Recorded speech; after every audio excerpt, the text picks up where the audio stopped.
Ya Pak. Ya, kami Pak kesini pertama sama seperti teman-teman di daerah semua berarti yang di daerah saat ini. Tolong sebutin dulu nama dari mana. Oh iya, saya Fikri Nurul Hafid dari Garda Jawa Timur, Ketua Presidium Daerah Gabungan Aksi Roda 2 Jawa Timur. Ya. Nah, kalau kami kesini sama tuntutannya Pak, sama seperti di Indonesia seluruhnya saat ini yang aksi serentak maupun yang off-beat, yaitu satu, kalau dari kami dan beberapa teman-teman yang sudah ada, yaitu terkait dengan potongan 10%. Saya kira untuk potongan 10% mungkin sama, gitu. Dari PAS mungkin bisa nanti membantu juga menjelaskan itu dari potongan 10% ya Pak. Jadi ada dua, antara ojol dan taksol. Saya berbicara mengenai ojol, bukan taksol. Kapasitas saya bukan taksi online, tetapi ojek online. Aturan KP yang saat ini Bapak, mohon maaf, yang KP 667 dan KP 1001, KP itu terbit di Provinsi Jawa Timur. KP itu terbit di Provinsi Jawa Timur. Pada saat itu saya sebagai penanggung jawab selaku Ketua Garda Jatim, penanggung jawab dari Frontal Jawa Timur. KP itu terbit Maret. Kami menolak 2 KP Bapak, bisa dicek di websitenya Kemenhub mungkin. Jadi pada saat 2022 2 bulan itu kami menolak 2 KP yang masuk dalam biro hukum. Karena pada saat itu kami ingin satu, potongan itu 15% pada saat itu. Yang kedua, diberikan kepada daerah. Artinya dalam KP kalau harus direvitkan, kalau di ojol itu PM12 ya Bapak, masih sentralisasi, mohon maaf. Jadi perhitungan tarif untuk ojol itu kalau sesuai dengan aturan yang ada saat ini diskresi PM12 itu adanya di PM12 dihitung oleh Kementerian Perhubungan, ditandatangani oleh Dirjen Hubdat. Oleh karena itu waktu reuni akbar 2022 kami alhamdulillah dibantu oleh rekan-rekan juga dari Polda Jatim mendatangkan Dirjen Hubdat pada saat itu. Nah, kami menolak 2 KP pada saat kita meeting lewat online ya Bapak Dekan. Kami dengan Pak Budi waktu itu. Jadi kami menolak 2 KP karena itu tadi tidak mengakomodir daerah. Jadi kami mintanya gubernur, wali kota itu juga diberikan di situ. Karena kan kalau nggak ada aturannya seperti Bu Kofifa juga mohon maaf nggak bisa. Karena sesuai dengan aturan yang berlaku. Itu yang pertama. Namun begitu kami menghormati meskipun itu aturan tersebut untuk tarif masih sentralisasi saat ini. Berbeda nanti dengan taksi online PM 118, nanti monggo dijelaskan dengan teman-teman yang taksi online aja. Gitu ya. Nah, itu yang pertama. Kemudian saya sempat menolak KP 667 karena KP 667 pada 2022 itu sudah terbit 3 KP pada saat Bapak Budi, karena kita menolak 2. Dan kami didatangkan, difasilitasi oleh semua stakeholder dari Provinsi Jawa Timur. Kita diberangkatkan ke Kemenhub, kita diberangkatkan ke sini. Lantas kemudian muncullah KP 667. Memang tarifnya naik. Namun begitu pada diktum yang ke-8 ke-9 itu dirumuskan lagi KP 1001 sehingga potongan menjadi 20%. Harusnya kita minta 15%. Ya sudah, ini namanya win-win solusi ya. Kita sebagai organisasi juga mitra dari pemerintah untuk memecahkan semua masalah yang ada. Ya udah, ini win-win solusi. Namun begitu pada berjalannya tahun ke tahun, aplikasi ini memotong lebih dari 20%. Mungkin nanti bisa dijelaskan teman-teman potongannya nanti. Lebih dari 20%. Dua-duanya ya Pak, dari taksi online maupun ojek online. Karena saya di Jatim, saya punya beberapa data dari taksi online maupun ojek online.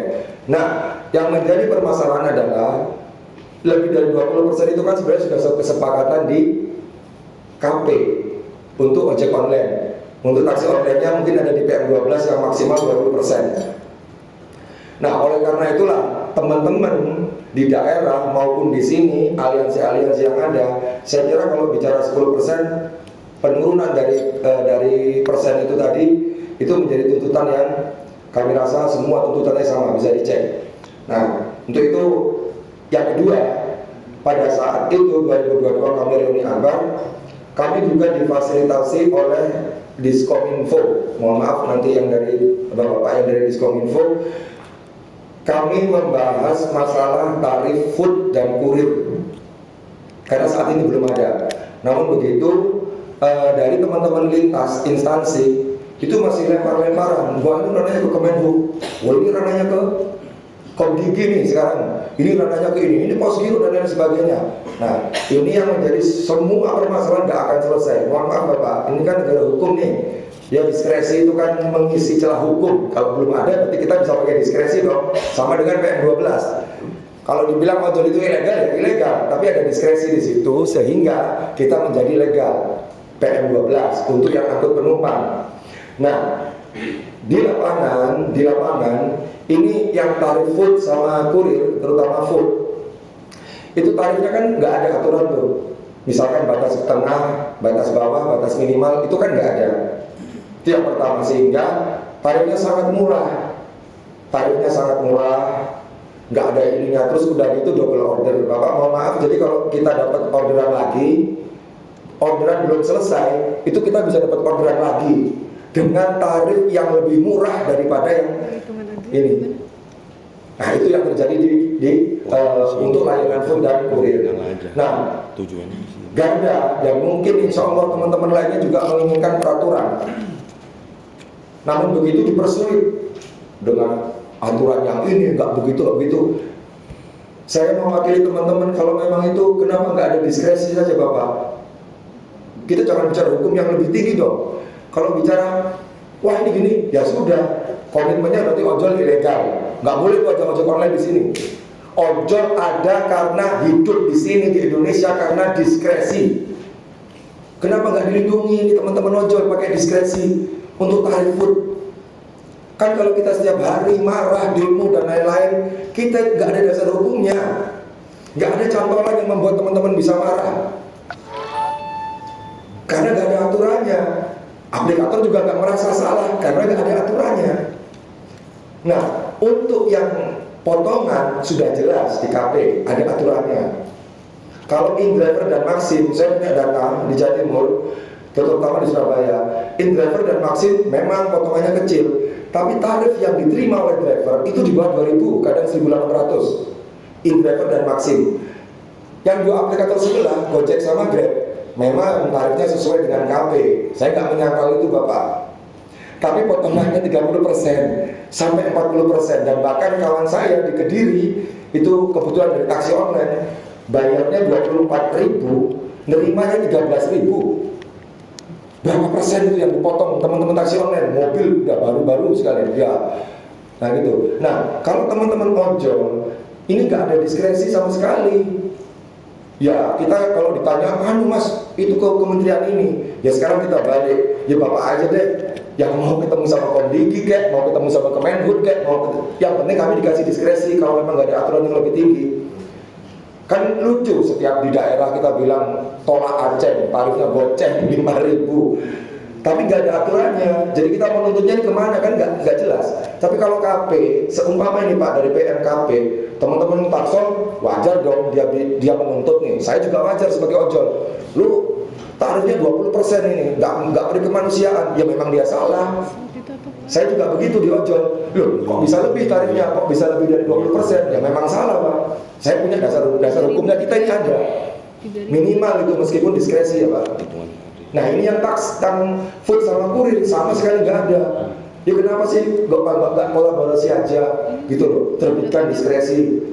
Karena kan kalau kita nanti dibilang udah nunggu ini pakai ke komisi ini ke komisi, wah komisi lama-lama kita di otak kita taunya komisi Pak, bukan komisi 3, komisi 5, taunya komisi. Kalau ada komisi aturannya nggak ada. Ya sudah diskresi aja kan gitu. Kenapa kita harus ke kemana-mana lah ke sini lagi? Fakta yang nyata bahwa ojek online itu hidup di Indonesia berkat diskresi PM12. Aplikator harus terima kasih itu. Meskipun saya bilang secara kasar, kalau saya bilang ini diskresi ini udahlah nggak jelas.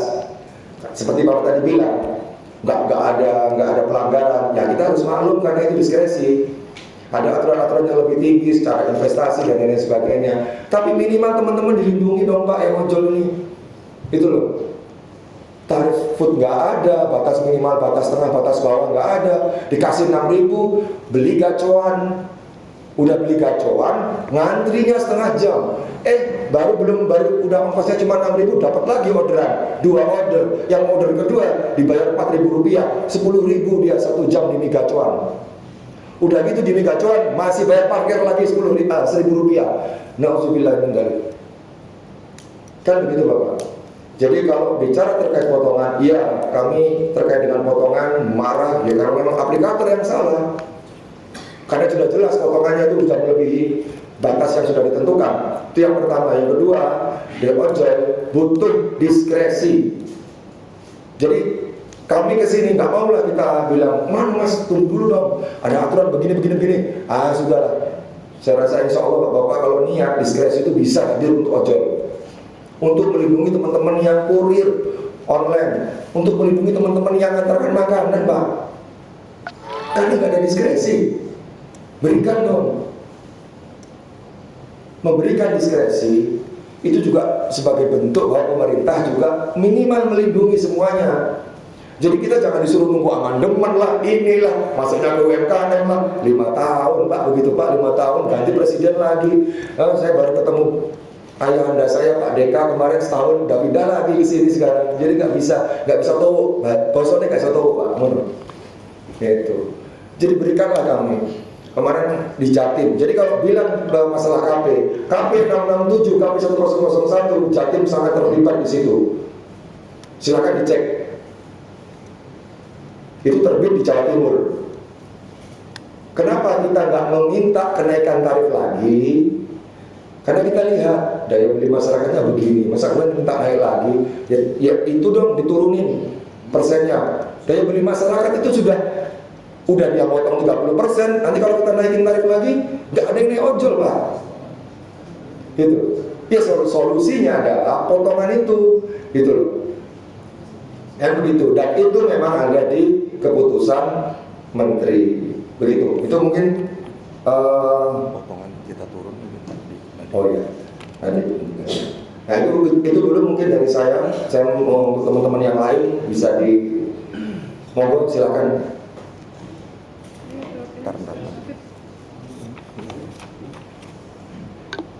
Pak, mohon mungkin bagi nama kemudian yang singkat, padat dan jelas, ya, tidak terlalu panjang kalau waktu sudah. Terima kasih.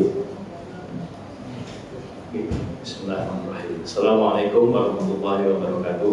Waalaikumsalam. Perkenalkan, Bapak, nama saya Yosanto,